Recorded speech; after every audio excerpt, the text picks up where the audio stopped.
Bienvenidos a esta su casa, Iglesia Oasis de Amor, y a este culto de celebración al Dios Todopoderoso. Leemos en Jeremías 29, versículos 11 al 13. Jeremías 29, 11 al 13. Dice: porque yo sé los pensamientos que tengo acerca de vosotros, dice Jehová, pensamientos de paz y no de mal, para daros el fin que esperáis. Entonces me invocaréis y vendréis y oraréis a mí y yo os oiré. Y me buscaréis y me hallaréis, porque me buscaréis de todo vuestro corazón. No importando las situaciones que podamos estar viviendo, que es parte del día a día de nuestra vida, nosotros tenemos que mantener en mente una cosa, y es que Jehová solo tiene pensamientos de paz, de bien para nosotros. Esa debe ser nuestra esperanza. Debemos saber que cuando nosotros nos acercamos confiadamente a Él, Él va a recibirnos. Él va a hacer aquello que nosotros necesitemos conforme a su voluntad y a su bondad. No importando lo que pase, no es que Dios quiera nuestro mal. Es que son cosas que pasan o cosas que son necesarias, como nos estaba explicando la pastora en el culto pasado. Es que la bondad de Jehová es tan grande y su sabiduría y su conocimiento es tan grande que sabe aquello que nosotros todavía no conocemos. Y esto nos debe hacer que nosotros querramos acercarnos a Él confiadamente, pero que querramos acercarnos con todo nuestro corazón, corazones agradecidos. Dice el versículo 12, entonces, o sea, cuando entendamos que los pensamientos de Él son de paz y no de mal, nosotros nos acercaremos a Él, le llamaremos, iremos a Él confiadamente, le buscaremos y le vamos a hallar, porque le estamos buscando de corazón.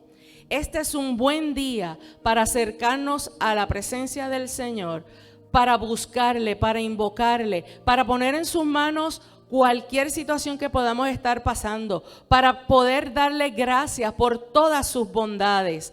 Vengamos confiadamente, sepamos que los pensamientos de Él son buenos, que cuando nosotros le busquemos, si le buscamos de todo corazón, le vamos a encontrar, que el oído de Jehová está atento a nuestro clamor, que Él solamente quiere nuestro bien y no nuestro mal.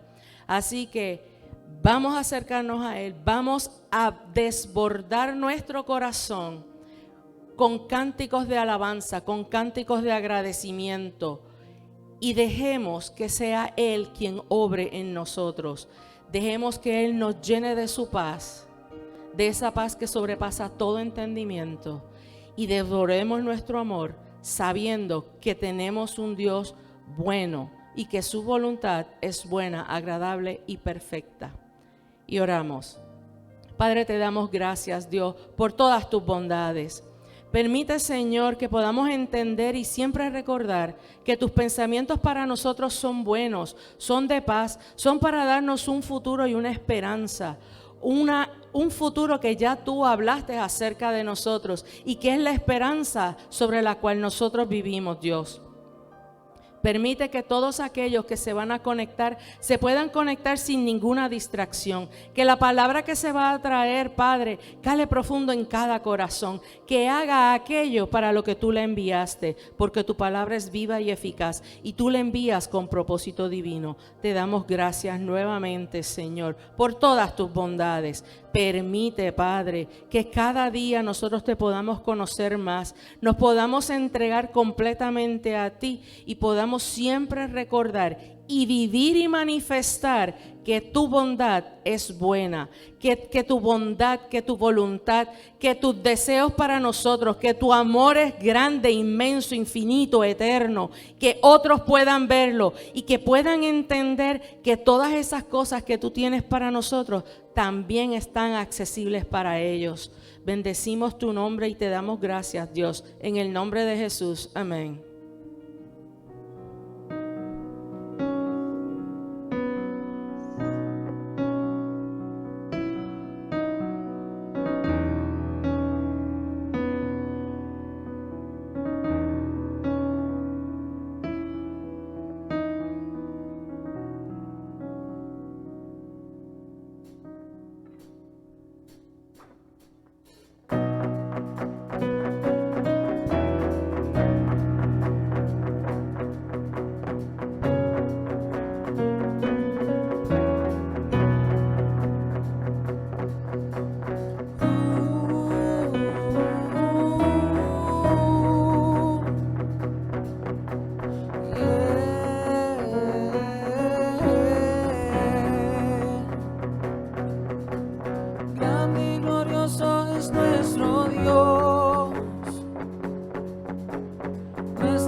salvarnos y rescatar. Nuestra esperanza es en ti, Señor. Cantamos toda la honra, gloria y poder a nuestro Señor, por siempre y siempre toda la honra y alabanza es tuya por siempre.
Maravilloso es nuestro Dios,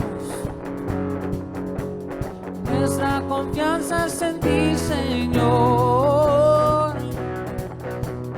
Ya no hay temor, tú estás aquí. Nuestra confianza está en ti, Señor. Cantamos toda la honra, gloria y poder a nuestro Señor, por siempre y siempre toda la honra y alabanza es tuya por siempre.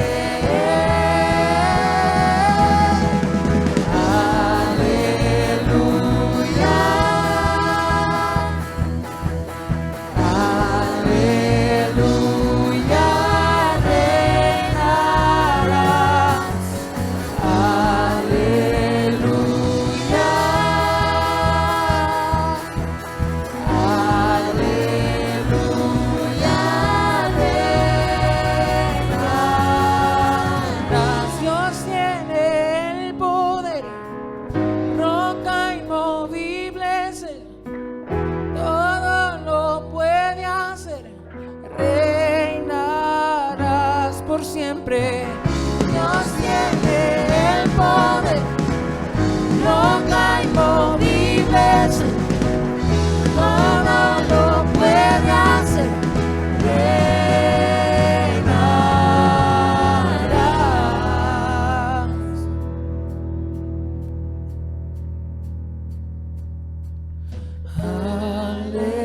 Aleluya.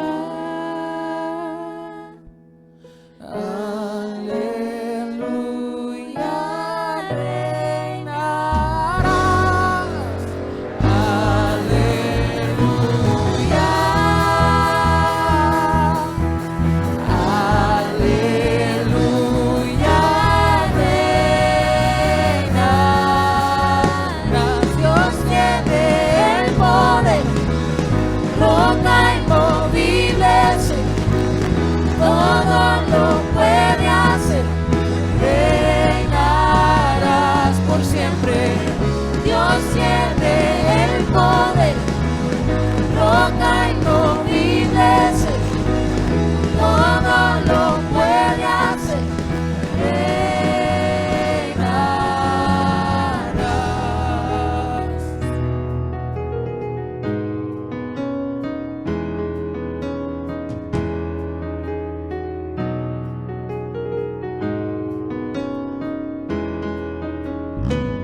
¿Están todos bendecidos? Que Dios les bendiga más. Continuamos adorando al Rey de Reyes. Y en la palabra de Dios, en muchas ocasiones, se nos ilustra, ¿verdad? Y se nos describe cómo es el cielo. Y vemos, ¿verdad?, que es un lugar donde abunda constante alabanza, donde abunda constante cántico y constante devoción. Sin embargo, en Salmo 149, del 1 al 6, estoy leyendo la Nueva Versión Internacional, el salmista dice: Aleluya, alabado sea el Señor.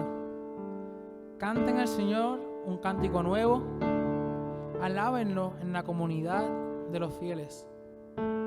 Que se alegre Israel por su Creador, que se regocijen los hijos de Sión por su Rey. Que alaben su nombre con danzas, que le canten salmos al son de la lira y el pandero, porque el Señor se complace en su pueblo.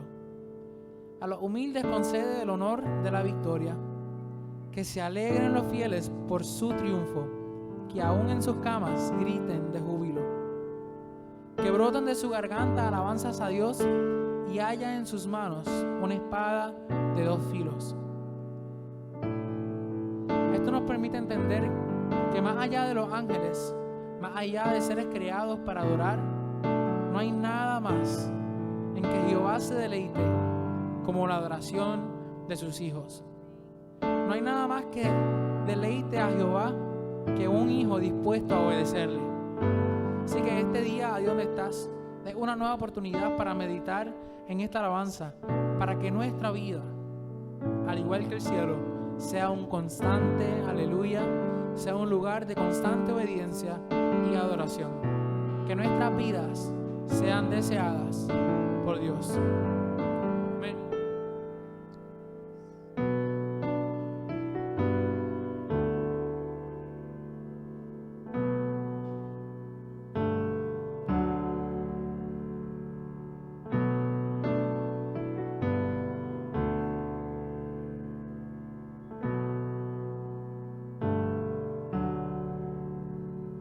Señor, construiré un altar que sea ofrenda agradable, Dios. Tienes los cielos como tu hogar, pero habitas en mi canción. Ángeles llenan tu trono, Dios, con infinita adoración. Haz mi aleluya en la tierra hoy, es lo que mueve tu corazón. Cantaré aleluya, aleluya, aleluya. Cantaré aleluya, aleluya, aleluya.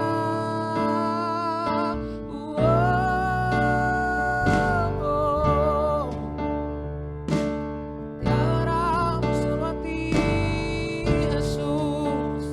Sigue ese fuego que vi brillar, se apague y no lo pueda ver. Tu muerte yo voy a recordar, en tu amor yo descansaré. Cantaré aleluya, aleluya, aleluya. Cantaré aleluya, aleluya, aleluya.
hay razón para esperar.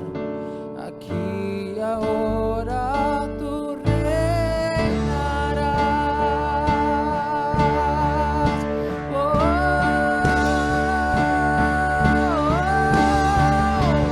Cantaré aleluya, aleluya, aleluya. Cantaré aleluya, aleluya, aleluya. Cantaré aleluya, aleluya, aleluya. Cantaré aleluya, aleluya, aleluya.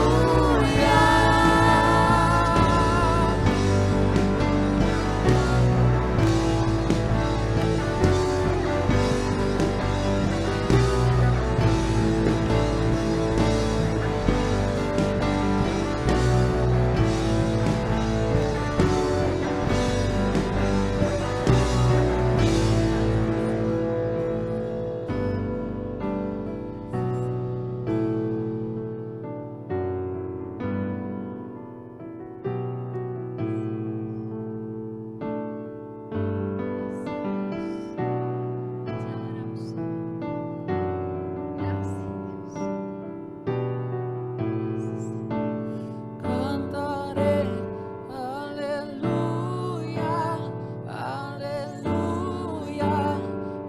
aleluya. Cantaré aleluya, aleluya,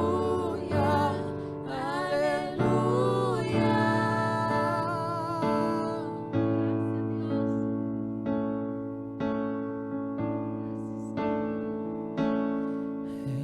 Jesucristo eres Señor, tuya es toda la adoración. Aleluya en la tierra hoy, tuya es toda la adoración. Jesucristo eres Señor, tuya es toda la adoración. Aleluya en la tierra hoy, tuya es toda la adoración. Jesucristo eres Señor, tuya es toda la adoración. Aleluya en la tierra hoy, tuya es toda la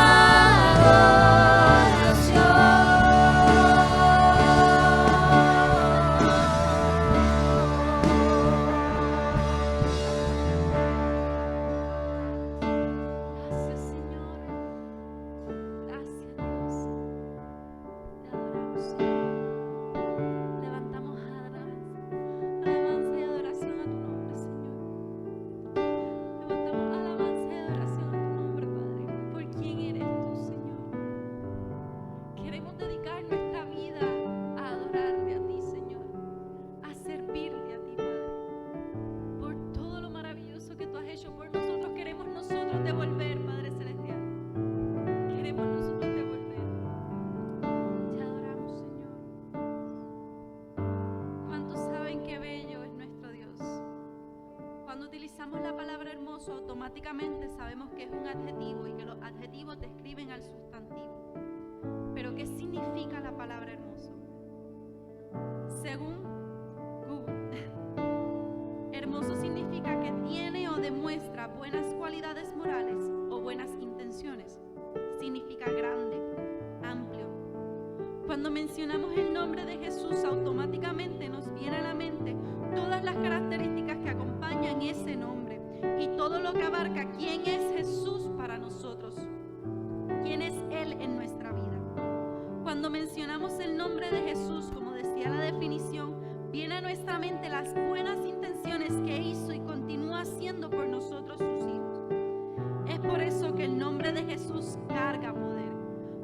igual forma les recuerda al enemigo lo que ya Jesús hizo por nosotros y cómo eso se dio y otorgó una autoridad no solo a la persona, sino también al nombre.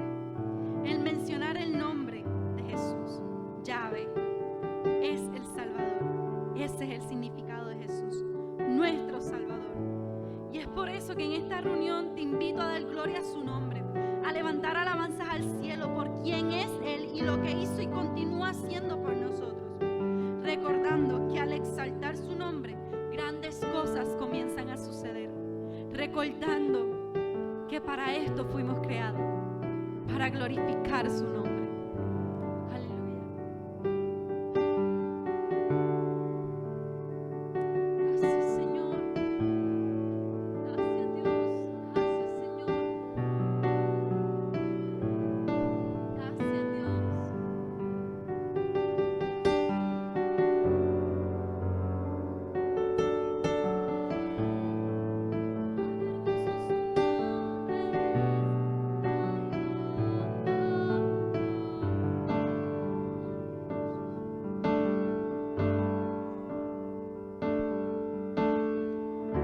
Tú fuiste el verbo en el principio,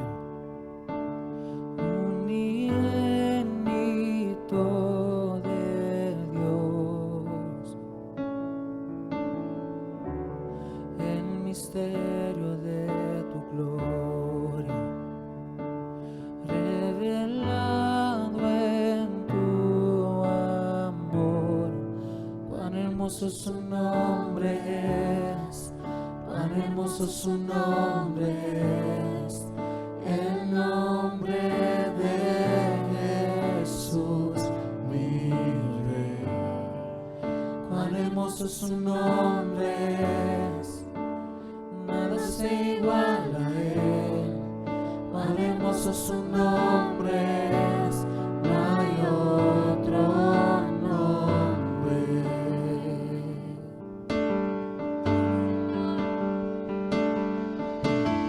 Dios del cielo por salvarme, me viniste a rescatar. Mi transgresión tú perdonaste, nada nos separará. Majestuoso su nombre es, majestuoso su nombre es, el nombre de Jesús, mi Rey. Majestuoso su nombre es, nada se iguala a él. Majestuoso su nombre es, no hay otro nombre. Majestuoso su nombre es, no hay otro nombre. Aleluya. ¿Cuántos saben que no hay otro nombre como el de nuestro Dios? No hay otro nombre hermoso, majestuoso y poderoso como el de nuestro Señor. Oh, te adoramos, Señor. Hermoso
¿cuántos pueden dar un fuerte aplauso al Rey de Reyes? Continuamos exaltando al Rey de Reyes, al Señor de Señores, a través de nuestros diezmos, nuestras ofrendas, en obediencia, en gratitud y en humillación, reconociendo, ¿verdad?, que todo lo que somos, tenemos y logramos es por Él y para Él. Amén.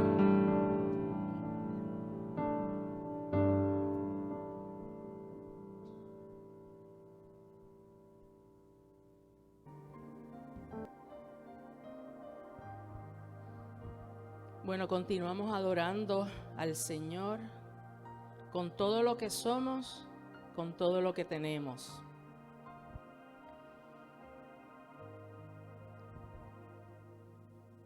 Nosotros conocemos, hemos visto, quizás algunos hayamos vivido, experiencias donde queremos hacerle un regalo a alguien y la persona realmente no necesita nada. Y lo que nos pide es, mira, en lugar de darme un regalo a mí, haz una aportación, una ofrenda a este sitio de beneficencia, a esta obra, a esta familia que tiene necesidad, etcétera. Porque ellos realmente no tienen necesidad de eso, pero sienten contentamiento en su corazón cuando nosotros le damos a alguien, cuando alguien puede ser bendecido por causa de nosotros. Y así es Jehová. En Ageo 2:8 dice, mía es la plata y mío es el oro, dice Jehová de los ejércitos. O sea, todo le pertenece a Él. Él no tiene necesidad de nada, pero Él se agrada grandemente cuando nosotros podemos compartir, cuando nosotros tenemos corazones agradecidos, que quieren complacerle, que quieren agradarle, que quieren dejarle saber cuánto nosotros le agradecemos todas sus bondades, porque sus bondades son inmensas y son todos los días. Él nos bendice con ellas. Y una de las maneras que Él quiere que nosotros demostremos ese agradecimiento es mediante los diezmos y las ofrendas. Traer ofrendas a la casa y también utilizar para bendecir la vida de otros. De esta manera nosotros entonces estamos poniendo por obra la fe que nos sostiene, porque la fe sin obras es muerta. Así que es necesario que nosotros, que decimos que creemos, que decimos que estamos agradecidos, lo demostremos mediante obra. No, las obras no nos salvan, pero las obras demuestran que sí tenemos fe, que sí confiamos y que sí estamos agradecidos. Así que traigamos las ofrendas y los diezmos en agradecimiento, no porque tengamos que hacerlo, porque se nos exige o porque se nos manipule o por nada por el estilo, sino porque estamos agradecidos de Dios y queremos agradarle. Queremos expandir el reino, queremos hacer que otros reciban de la bendición que nosotros hemos recibido. Así que puestos en pie, levantamos nuestras manos con nuestras ofrendas y diezmos en manos y decimos: gracias, Padre, por Jesús, pues en Él soy salvo, estoy sano, vivo próspero y en abundancia. Y las cosas que aún no he visto es porque vienen de camino. Amén.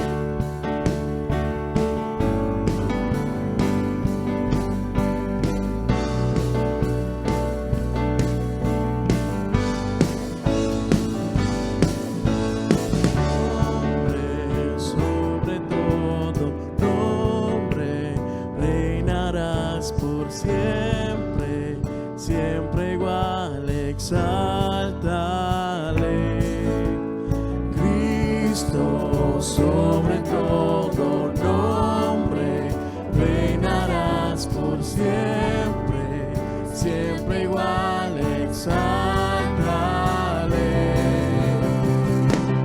Nombre no hay más grande, nombre no hay más fuerte.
siempre igual, exáltale. Nombre no hay más grande, nombre no hay más fuerte, nombre no hay, por siempre ven, exáltale.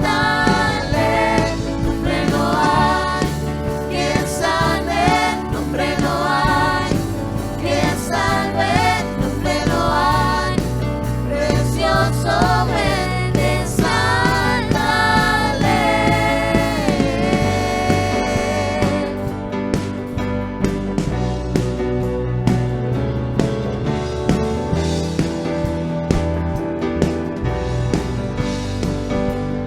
En el cielo,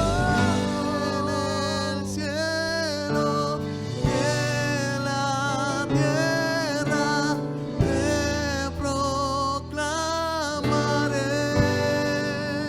Y en el cielo, En el y cielo, en la tierra, en la tierra, te proclamaré. y en el cielo, En el cielo, en la tierra, te proclamaré. y en el cielo, En el cielo, en la tierra, te proclamaré. oh Cristo, Cristo, tú eres mi fuerza, Cristo, eres mi salvador, Cristo, precioso es. Cristo, Cristo, Cristo, el soberano Rey, Cristo, venció la muerte, Cristo, precioso es. Nombre no hay más grande, nombre no hay más fuerte, nombre no hay, por siempre ven, exáltale. Nombre no hay que salve, nombre no hay que salve, nombre no hay, precioso ven, exáltale.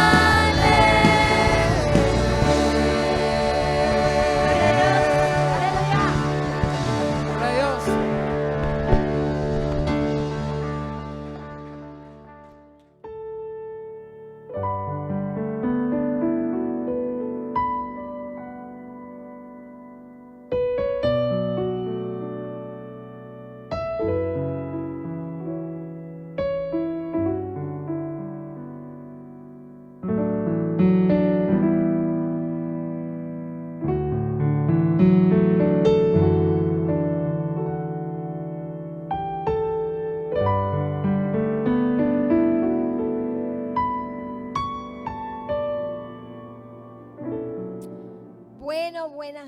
Buenos días a todos. Estamos contentos de estar aquí. Hoy es el día que el Señor ha hecho, nos alegraremos y nos gozaremos en Él. Vamos a ver cómo trabajamos estas 75 páginas que tengo aquí. Cómo la podemos acomodar por lo menos en una hora. Dios ha sido más que bueno. Están todos bendecidos. ¿Qué es lo que hace que una iglesia sea poderosa? ¿Qué es lo que hace que una iglesia sea poderosa?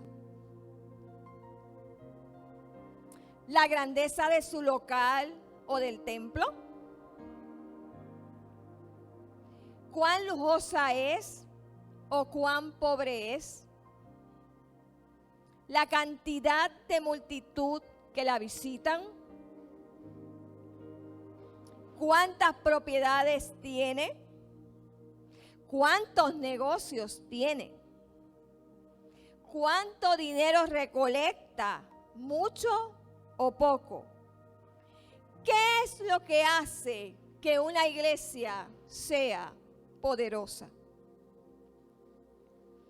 Nuestra escritura base de hoy va a ser Hechos capítulo 2.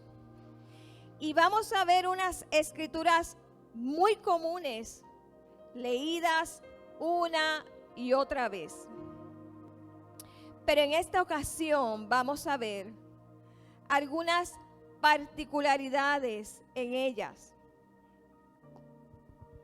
Déjame decirte que hoy día relaciones es la llave para desatar nuevos niveles de potencial y de cumplimientos de propósitos en su vida.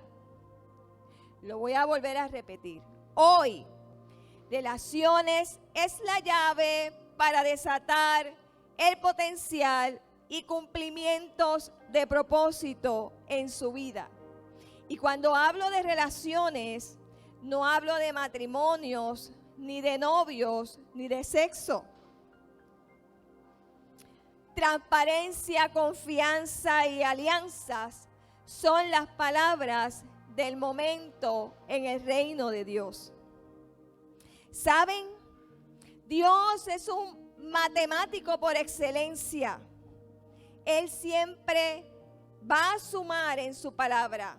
Va a haber suma, va a haber resta, puede haber división, multiplicación, pero siempre va a sumar en su palabra, siempre va a dar positivo, porque esto es de gloria en gloria y de poder en poder. La verdad es que cuando nos llega una revelación fresca, mejora la palabra al verla con mayor claridad y entendimiento. Para entender los textos bíblicos en su forma más pura, en su forma más virgen, es importante verificar cuándo se escribieron, para quién o quiénes se escribieron, quiénes fueron los destinatarios, bajo qué circunstancias fueron escritos, y hay que tomar en cuenta asuntos y aspectos sociales, políticos, económicos y religiosos en el momento donde fueron escritos. El Nuevo Testamento se escribió solamente cuando existía lo que se llamaba en aquel tiempo creyentes sin letreros ni divisiones dogmáticas.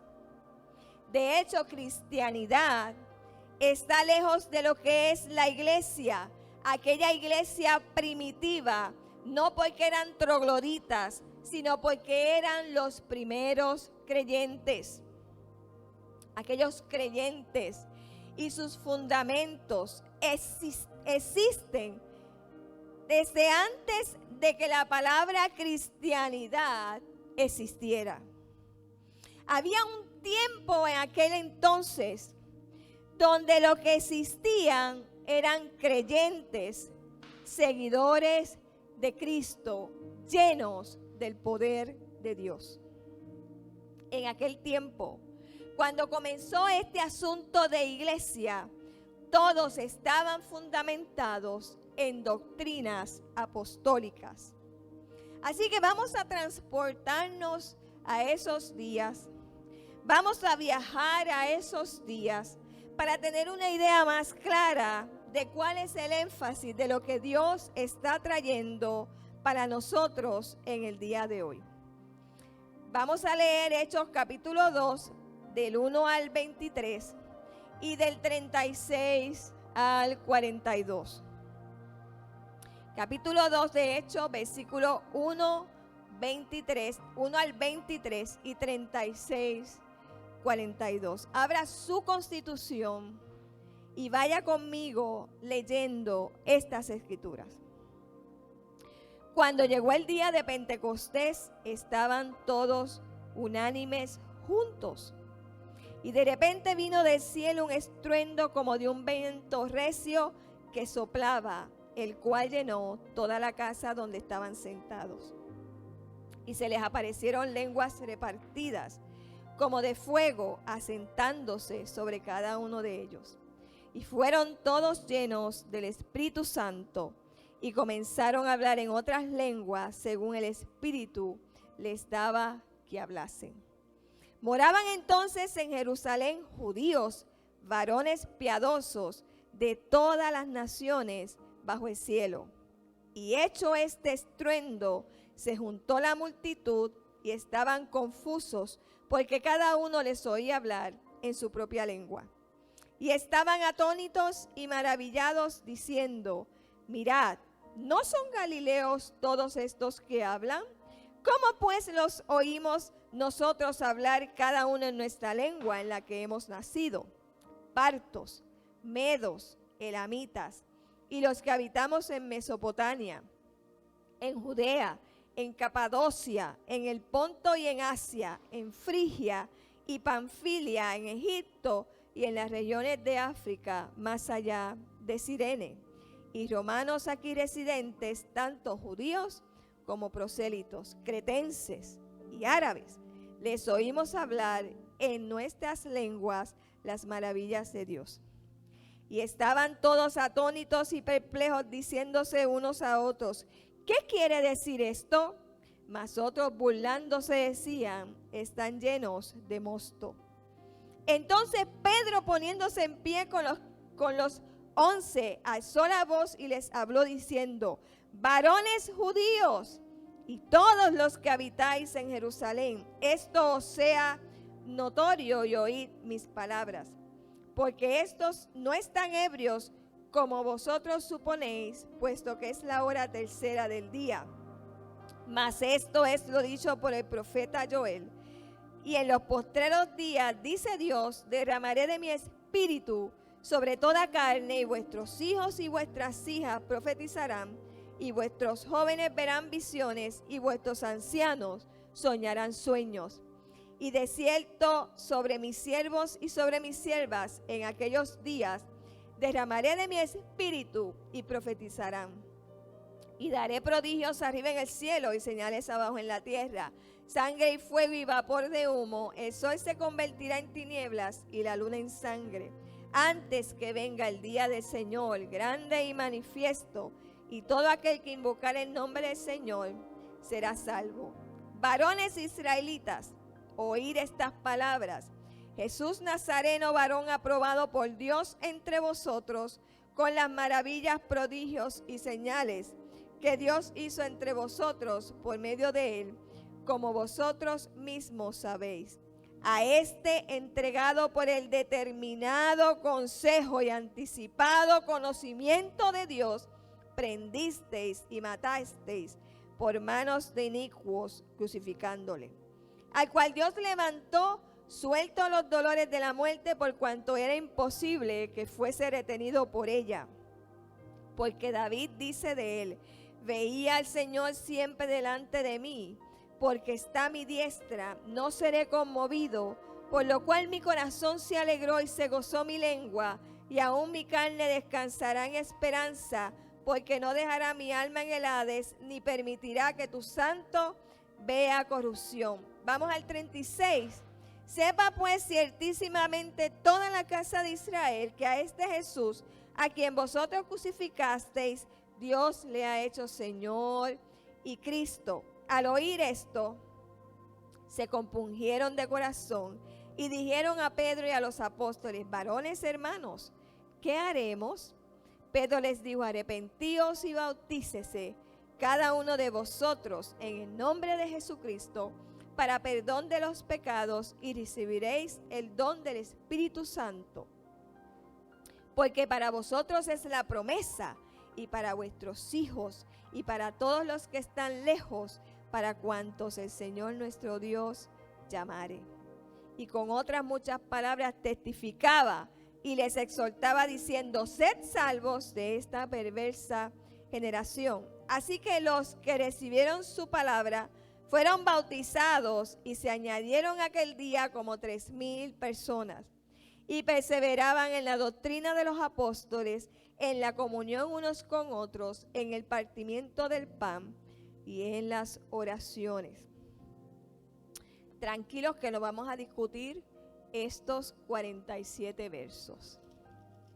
Vamos a ir específicamente a unos de ellos y voy a traer la palabra según el Señor me dijo y me dictó para que la trajera. Padre, te damos gracias por este tiempo, por tu palabra.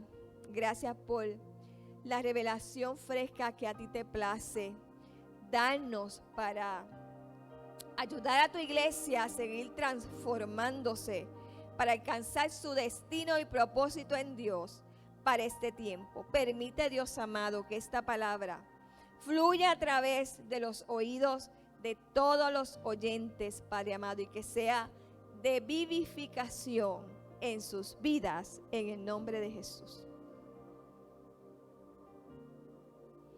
Fíjate que ese capítulo tiene 47 versos. Sin embargo, Dios expresó todo lo que tenía que expresar acerca de la plenitud del Espíritu solamente en 4 versos, que son del 1 al 4. Cuando llegó el día de Pentecostés, estaban todos unánimes juntos. Y de repente vino del cielo un estruendo como de un viento recio que soplaba, el cual llenó toda la casa donde estaban sentados. Y se les aparecieron lenguas repartidas, como de fuego asentándose sobre cada uno de ellos. Y fueron todos llenos del Espíritu Santo y comenzaron a hablar en otras lenguas, según el Espíritu les daba que hablase. En el capítulo 1 de Hechos, versículo 4, Jesús antes de irse les indicó a sus seguidores que no se fueran de Jerusalén, sino que esperaran la promesa del Padre que Él les había dicho. En el capítulo 1, versículo 8 de Hechos, les dijo que recibirían poder cuando haya venido sobre ellos el Espíritu Santo. ¿Para qué? Para ser testigos en Jerusalén, Judea, Samaria y hasta los últimos confines de la tierra. ¿Y qué es eso de ser testigos? ¿Qué es eso de ser un testigo?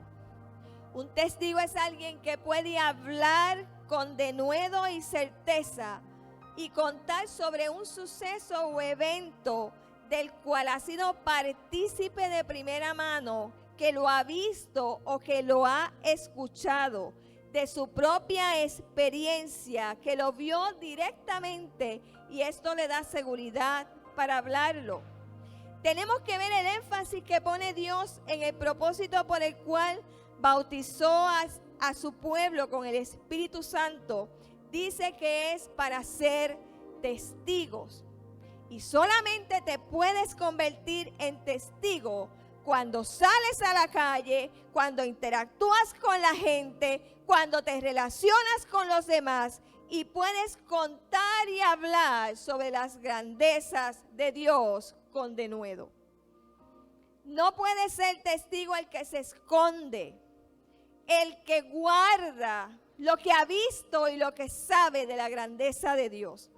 Así que la iglesia ha reducido la experiencia de la plenitud del Espíritu Santo a la manifestación de lenguas y al don del Espíritu Santo en la casa de Dios, en los templos.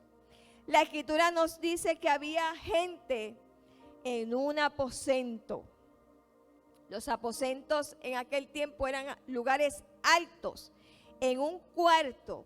Dice que había una gente en ese aposento. Habían discípulos que habían caminado con Dios, pero habían otras personas allí que sumaban un total de 120 personas. Y si nosotros pensamos que estuvieron todo el tiempo 24/7 ayunando y orando porque estaban esperando con gozo la llegada del Espíritu Santo, déjeme decirle que ellos no sabían ni qué era eso del Espíritu Santo. Nunca lo habían visto, nunca lo habían experimentado. Pero Dios estaba preparando dentro de aquel cuarto el escenario perfecto, el escenario apropiado para enviar su promesa. Si usted se transporta a ese escenario como lo hago yo, habían 120 personas, la mayoría eran pescadores, galileos, esperando. Desde el día que se fue Jesús, faltaban varios días para llegar la fiesta de Pentecostés. La fiesta de Pentecostés se celebraba 50 días después de la Pascua. Había una adoración en el templo de aquel entonces, porque el templo todavía existía. Pero Jesús les dijo que fueran a un aposento alto, y era una fiesta judía. Dios continuaba preparando el escenario perfecto y el momento perfecto en aquel cuarto cuya puerta estaba cerrada. Aquella gente esperaban todos los días y todas las noches. No sabían cuándo llegaría la promesa, así que nadie salía de allí esperando ese momento. Dios estaba esperando, obviamente, que se hayan desarrollado ciertas condiciones, cierto escenario terrenal, para que sea propicio para establecer el fundamento para el comienzo de cualquier ministerio. Obviamente algo había sucedido en aquel cuarto con aquellos 120 personas. Habían entretejido redes de relaciones. Habían desarrollado comunicaciones efectivas entre ellos hasta que llegó el momento que se convirtieron en uno. Fíjate que Dios no envió la promesa desde el primer día que ellos se reunieron en el cuarto, en el aposento. Dios no envió la promesa tampoco en los primeros días. Dios esperó el escenario perfecto para enviar su promesa, hasta el punto que se convirtieron en uno. En el capítulo 2, versículo 1 de Hechos, dice: y estaban todos unánimes juntos. Entonces, ese fue el escenario perfecto, denominado estaban todos unánime juntos. Fue el momento perfecto para llegar la promesa de Dios. Déjame decirte que todos los encuentros, los personajes, los escenarios preparados por Dios, escogidos por Dios en tu vida, son necesarios para impulsarte hacia tu destino. No los escogidos por usted en emoción,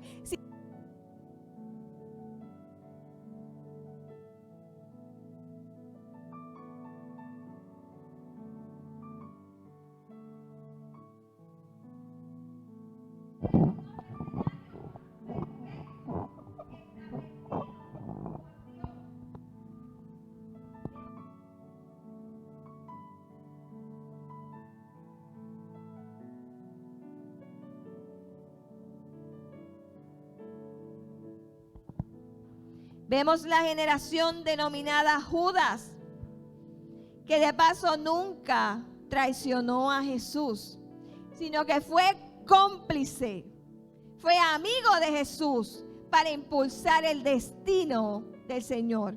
Vayamos a Juan 13:27.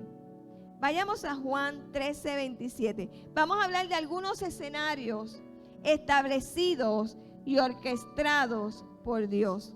Juan 13:27. Estamos en vivo.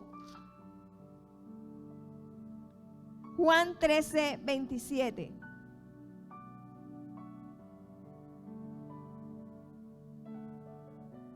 Primero vamos a Juan 6:70. Juan 6:70. Antes de leer ese, Juan 6:70. Jesús le respondió a ellos, a los discípulos: ¿no os he escogido yo a vosotros los 12?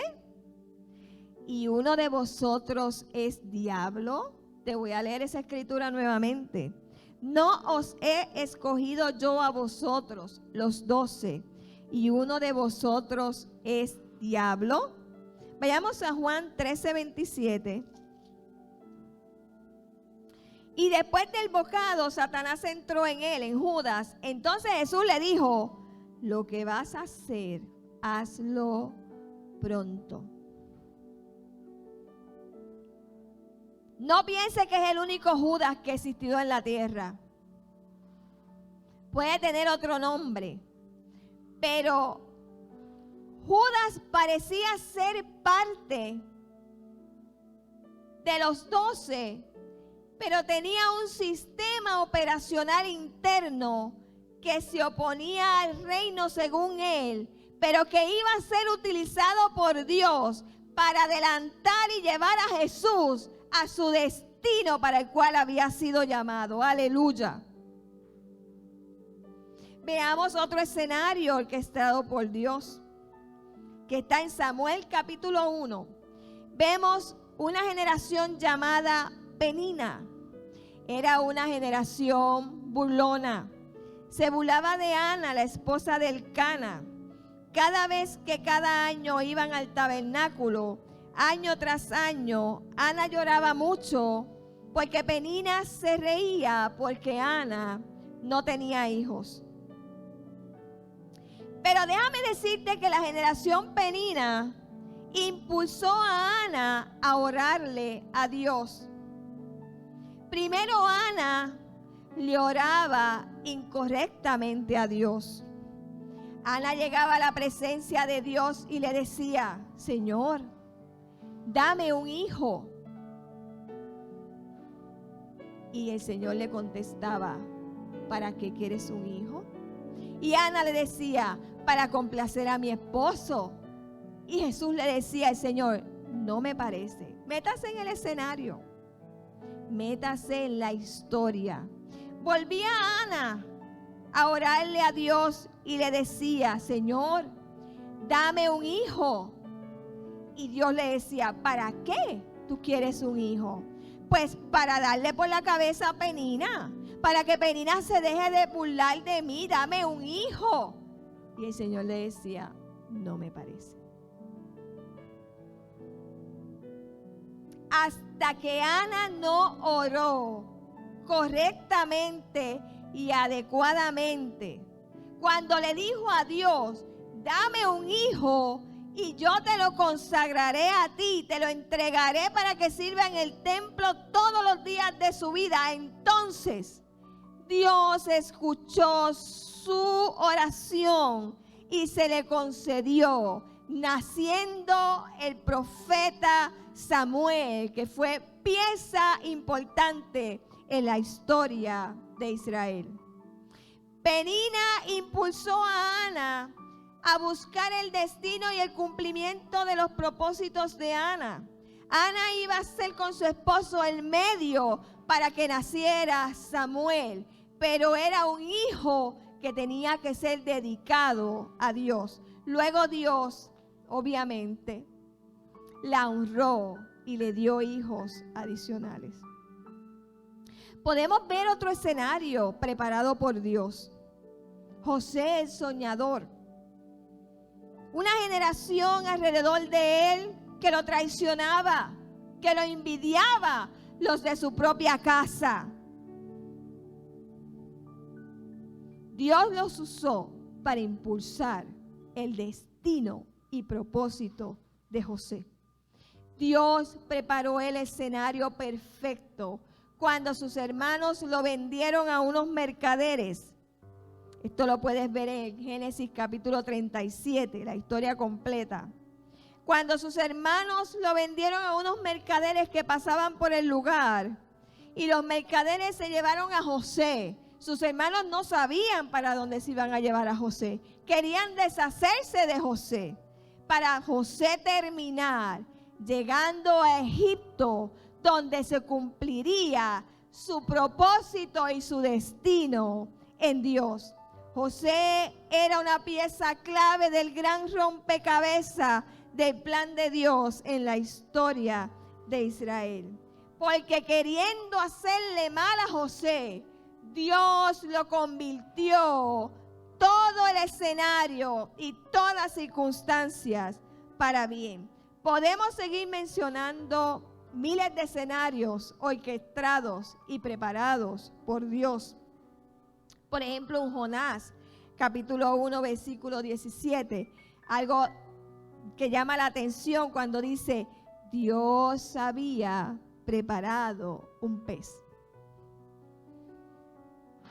En el evento de Jonás, cuando Jonás se niega a ir a Nínive, que es tirado al mar, dice Jonás 1:17 que Dios había preparado un pez. Un pez gigante para que se tragara a Jonás. Un pez que había salido en el momento exacto, cronológicamente el minuto y segundo que Jonás estaba en el agua. Ese pez subió de las profundidades para tragarse a Jonás. Un pez gigante, los peces gigantes tienen la característica de que suben a la superficie a tomar aire y luego vuelven y van a las profundidades por varios días. Y vemos cómo dice que Dios preparó de antemano un pez. Yo no sé cuánta comida Dios le dio al pez para que llenase su estómago, para que no digeriera a Jonás, para cuando llegara a la orilla de Nínive, porque el pez terminó llevándolo a Nínive y lo pudiera vomitar. Dios preparó un pez. Ni cuántos días se tardó en prepararlo. Volvemos. Cuando llega el Espíritu Santo, este no está limitado a la experiencia de hablar en lenguas entendibles terrenales. No lo limites. Él no vino a eso. Esa fue una manifestación de su visitación para aquella gente en aquel tiempo, pero no es el propósito de su visita. No lo limites. El Espíritu Santo no está limitado a una experiencia simple de una reunión. Ellos lo recibieron, tuvieron una experiencia maravillosa, pero cabe mencionarles que nunca más volvió a ocurrir de la misma manera. El Espíritu Santo no se limita a una experiencia emocional de una reunión. No se limita a la participación en una congregación como una experiencia única y privada. No lo limites. No limites al Espíritu Santo. Dios estaba preparando el escenario en aquel momento. Mientras en el cuarto cerrado, mientras a puerta cerrada de aquellos 120, Dios también estaba preparando el escenario exterior en aquel momento del aposento. Dice en Hechos 2:5, había mucha gente de diferentes destinos étnicos, representaban diferentes naciones que no eran todos judíos. Obviamente Dios esperó a que hubiese el escenario exterior perfecto. Había un foro internacional afuera del aposento. Había gente que representaban a todas las naciones de aquel momento. Obviamente la llegada del Espíritu Santo está relacionado con un mover global, no reducido a una denominación, a un culto doctrinal de domingo o a una experiencia en una iglesia. No lo limites. Cabe señalar que ninguno de los que estaban afuera vieron lo que había ocurrido dentro del aposento. Es que cuando tú te encierras en lo privado, Cuando tú tienes intimidad con Dios a puertas cerradas en lo secreto, cuando tú estás ahí, Dios está preparando escenarios en el exterior para ti, para demostrar su poder a través de ti. Dios prepara los escenarios en el exterior mientras tú estás en intimidad con Él. Aleluya. Aquella gente, el foro internacional, comenzaron a escuchar de boca de aquellos hombres las maravillas de Dios en sus idiomas particulares. En africano, en árabe, en egipcio, en ruso. Entonces todos los que estaban afuera se preguntaban, ¿qué es esto? ¿Cómo es posible esto? ¿Qué quiere decir esto? Atónitos y perplejos. En el versículo 13 de Hechos 2 dice, otros se burlaban diciendo que estaban llenos de mosto. Pedro toma el control y se dirige a las naciones para establecer que no estaban borrachos por ser la hora tercera del día. En el horario nuestro son las 9 de la mañana. Y para hacer recordar la profecía de Joel en los postreros días. Vamos a Joel un momentito.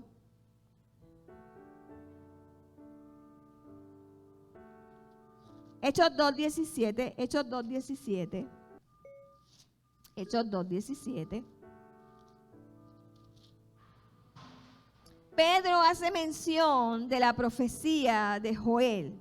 Y en los postreros días, dice Dios, derramaré de mi espíritu sobre toda carne, y vuestros hijos y vuestras hijas profetizarán, vuestros jóvenes verán visiones, y vuestros ancianos soñarán sueños, y de cierto sobre mis siervos y sobre mis siervas, en aquellos días derramaré de mi espíritu, y profetizarán. Pedro hace mención del cumplimiento de la profecía de Joel. Cuando la multitud se preguntaba aquí, ¿qué es esto? ¿Qué significa esto? Era una multitud que venían de muchas naciones, que no necesariamente eran judíos. Mientras más personas de distintos lugares del mundo en aquel tiempo tenían sus costumbres, tenían sus creencias religiosas, y ellos se preguntaban, ¿qué es esto? Pero no estaban preguntando por el avivamiento de Pentecostés. Recuerda que la fiesta de Pentecostés viene de Levítico, de las 7 fiestas. Se le conoce como la fiesta de las semanas. Y ellos están preguntando, ¿qué es esto? Pero no están preguntando por el avivamiento de Pentecostés. La fiesta de Pentecostés era una fiesta exclusivamente judía. Y a ellos no les interesaba el asunto.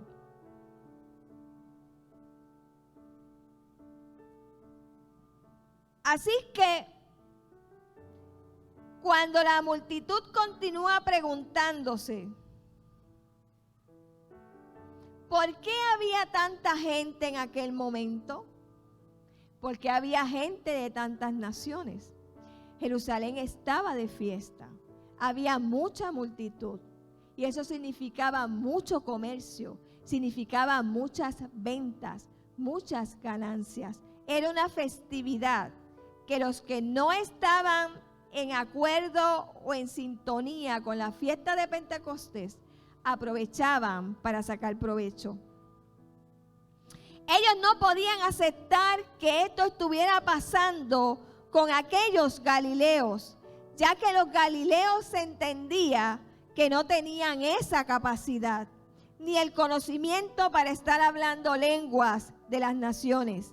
Los galileos tenían muchas limitaciones, limitaciones culturales, limitaciones económicas, limitaciones educacionales, limitaciones mentales.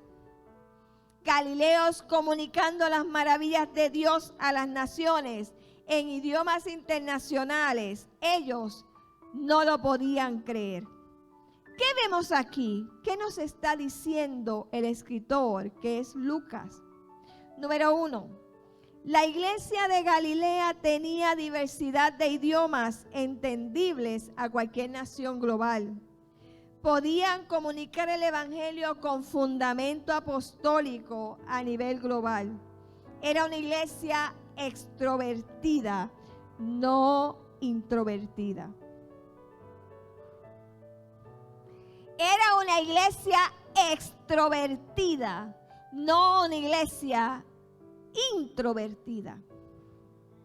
Era una iglesia que se arriesgaba a salir afuera. Era una iglesia que se arriesgaba a dar el paso que había que dar a favor de la expansión del reino. Era una iglesia extrovertida. Era una iglesia que hablaba con desconocidos sobre las maravillas de Dios, con denuedo y sin temor. Aleluya.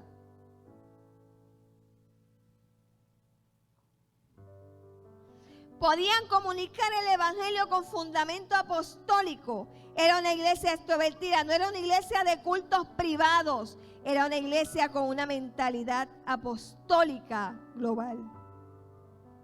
En aquel tiempo, antes de que existiera este libro, no habían conferencias ni guerra espiritual. No habían seminarios de salmistas. No habían seminarios proféticos. No habían conferencias de reino. No habían conciertos musicales. No habían persuasiones doctrinales. Nadie estaba analizando las 70 semanas de Daniel. Nadie hablaba de escatología ni del rapto. Aún así, existía la doctrina apostólica. Porque aquellos eran los primeros creyentes, los seguidores de Cristo. Antes de que hubiera nada que estudiar, ya existía la doctrina apostólica. Antes del libro ya era. La doctrina apostólica no es una doctrina bíblica, ya que antes de que se escribiera nuestra Constitución, antes de que se escribiera el Nuevo Testamento, ya existía. Es una doctrina que es una enseñanza. ¿Qué es una doctrina apostólica? Son enseñanzas, es una postura mental, es una disposición espiritual, es una forma de cómo ves las cosas, es un fundamento interno tipo témpano, es un principio que te mueve hacia los lugares que Dios te quiere llevar. Es un estilo de vida de los últimos días. Es una posición, es un estado de ser, es un estilo de vida de los últimos días. Es una actitud, es una disposición espiritual. Es un estilo de vida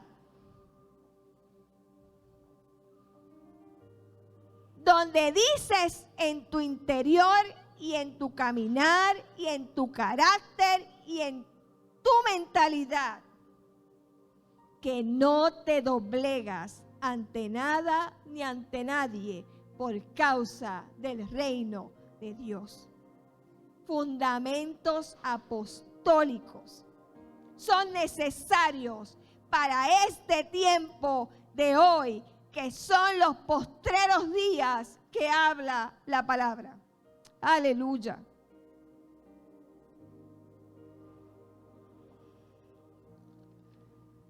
Todo el Nuevo Testamento está dominado por una unción apostólica.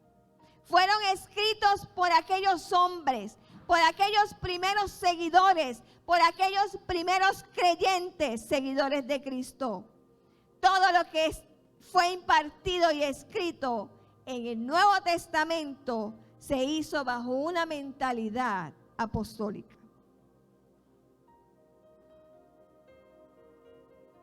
El Espíritu Santo viene para crear una generación apostólica que va más allá de sus límites, va más allá de tus límites culturales, va más allá de tus límites mentales, va más allá de tus límites económicos, va más allá de tus límites educacionales, va más allá de tus límites de baja autoestima, va más allá de cualquier límite que tú entiendas que te detiene para avanzar. El sistema, la doctrina apostólica viene con un rompimiento global. Aleluya. Provoca una unción de rompimiento. Rompe toda limitación de tu vida, rompe toda intimidación, rompe toda falta de estima propia, rompe todo lo que te limita y te empuja a trascender a tus cumplimientos de tu destino en Dios. Aleluya. Aleluya. Aleluya. Una iglesia basada en doctrina apostólica,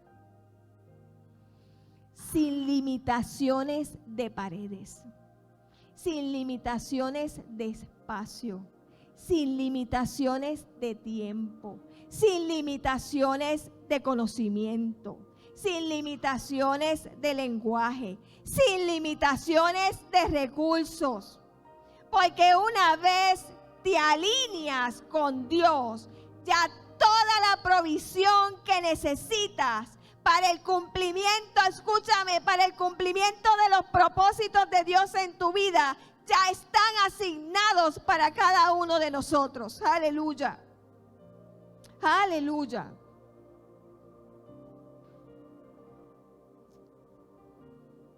¿Qué es lo que hace que una iglesia sea poderosa?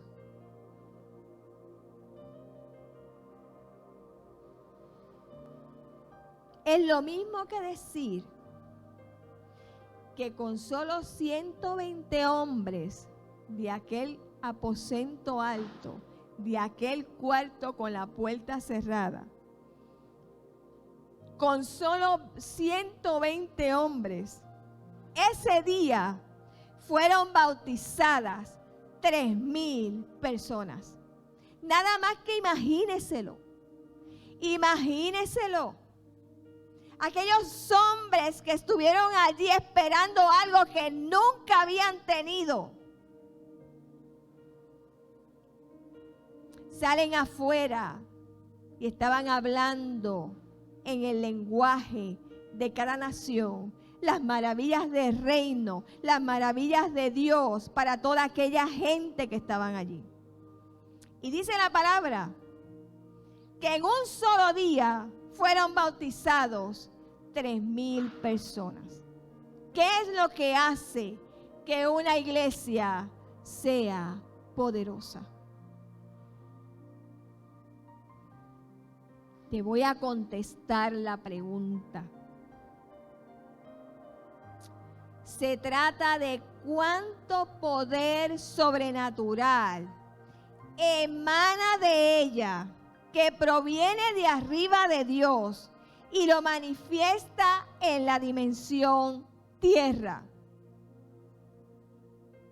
¿Cuánto poder de arriba manifiesta la iglesia aquí en el planeta para que todos lo vean? Una iglesia poderosa. ¿Para qué? ¿Para qué? Para dominar gente. Cuando la iglesia le pertenece a Dios, cuando le das el uso inadecuado o el mal uso al matrimonio, lo corrompes. Cuando le das el uso incorrecto a la iglesia, la corrompes. Cuando tienes un misterio de adoración y le das el uso incorrecto o las intenciones de tu corazón son correctas, lo corrompes. ¿Para qué una iglesia poderosa? Es para impactar, para transformar y empoderar gente, para empujar hacia el destino y cumplimientos en Dios, para que administren el mover sobrenatural de Dios con la intención correcta en la tierra. Para eso es una iglesia poderosa. Aleluya. No tiene nada que ver con el lugar de cemento. No tiene nada que ver con cuánta gente se reúne. No tiene nada que ver con cuán pobre es tampoco. No tiene nada que ver con cuántos negocios hace. No tiene nada que ver con cuánto dinero cuentan en el banco. Pueden tener todo eso y no ser una iglesia poderosa. Porque la iglesia poderosa se basa en que el Espíritu Santo la gobierna y se manifiesta a través de ella para que todas las naciones y todo el planeta y todo el mundo conozcan a Dios. Una iglesia poderosa, con un corazón definido, con un corazón correcto, no con intenciones corrompidas. Una iglesia poderosa. Aleluya.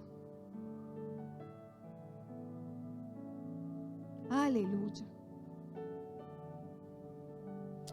Aleluya.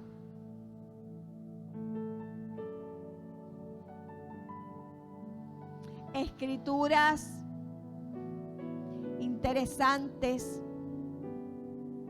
escrituras que nos llevan más allá de nuestra vida diaria cotidiana, escrituras que nos hacen reflexionar sobre el día a día de nuestras vidas, escrituras que nos hacen repensar qué estamos haciendo todos los días de nuestras vidas. ¿Estás en la monotonía? ¿Estás en el sueño? ¿Estás en la dejadez? ¿Estás en los ser perezoso? Dios te llamó para ser una iglesia poderosa. Cuando aquella gente del aposento recibieron el poder después que vino el Espíritu Santo, estaban listos para la gran comisión. Id, es un mandato. Ir y predicar, porque necesitaban el poder del Espíritu Santo. Ir y predicar el Evangelio a todas las naciones, porque necesitaban el poder del Espíritu Santo para esa encomienda. Es lo mismo que nosotros necesitamos hoy. Es lo mismo que nosotros debemos pedirle a Dios que nos ayude.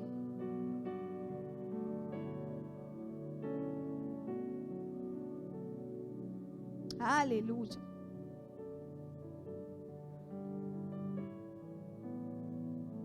No limites a su espíritu. No lo limites por la manera que tú piensas. No lo limites por cómo te criaron. No lo limites por las creencias que te inculcaron en tu crecimiento. No lo limites a tus experiencias negativas de vida. No lo limites a todas las limitaciones que tú puedas estar pensando. Él tiene el poder para adelantarte, para llevarte, para ayudarte, para transformarte, para que lo manifiestes a Él. Por encima de cualquier limitación que ahora mismo estés pensando. Hay una batalla mental. La primera batalla es en nuestras mentes. Una iglesia poderosa. Una iglesia que se ve, una iglesia que se siente, una iglesia que manifiesta el poder de Dios fuera de cuatro paredes. Aleluya, aleluya, aleluya. Déjame decirle que Dios tiene preparado muchos escenarios para cada uno de ustedes. Ya están listos. Ya están preparados y listos para que donde quieras que Dios te lleve, para donde quiera que el Espíritu te guíe, porque los que son guiados por el Espíritu, estos son hijos de Dios. Vayas en la encomienda, id, equipado, protegido, vencedor. No temas, no lo limites, no lo limites, porque Él no tiene límites. Él es el Todopoderoso, el Creador de todo lo que vemos. No lo limites. Déjalo que haga contigo lo que Él quiera hacer contigo. Aleluya. Aleluya, aleluya. Necesario para estos tiempos. Necesario para estos tiempos. Créele. Camina. Él habla. Usted camina. Él sabe cómo lo va a hacer. Él habló. Usted camine. Camine. Muévase. No se estanque. Dios no nos llamó a ser pozos estancados, podridos, de agua podrida. Somos manantiales de ríos de vida en la tierra para las naciones, para los que nos necesitan. Somos manantiales vivos de vida porque su Espíritu está en nosotros y con nosotros. Aleluya. Te damos gracias, Señor. Te damos gracias. Gracias, Padre, por tu palabra. Las 70 y pico de páginas las he resumido en 1 hora. Gracias, Señor, por tu palabra. Gracias, Padre, porque tú nos permites ver esas particularidades en tus escrituras. Gracias porque tú transformas nuestra mentalidad de finca pequeña, de finca privada, a una extensión infinita de terreno, de expresión de Dios en la tierra. Tú eliminas mentalidades pequeñitas, de cuadritos, de finquitas, para convertirlas en mentalidades de un universo infinito que es en ti. Gracias, Señor, porque podemos caminar confiados en ti y esperando en ti. Gracias, Señor amado, en el nombre de Jesús. Amén.